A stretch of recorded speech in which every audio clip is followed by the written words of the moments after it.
اولین سبک پکیج بیوتی مستر من آرایش محوه. آرایشی که شما میتونید برای عروس خانوما استفاده کنید و به همه مدل چشم و ابروهایی میان.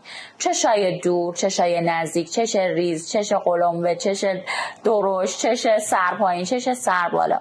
و میتونید همیشه اگر فقط این سبکو بلد باشید، عروسکار باشید و مشتری رو بدید بیرون و برای هر سنی هم مناسبه. این سبک آرایش رو دارم بهتون یاد میدم، اما با تکنیک موژه گذاری کشیده. چشما کاملا کشیده میکنم. تکنیک موژه گذاری زیرم براتون انجام دادم. بچه ها این سبک آرایش برای زمانیه که شما میخواد خیلی زود مشتری یا عروستون رو درست کنید. تایم ندارید، نمیتونید از کارتون کم بذارید، حتما باید تکنیک به کار ببرید دیگه.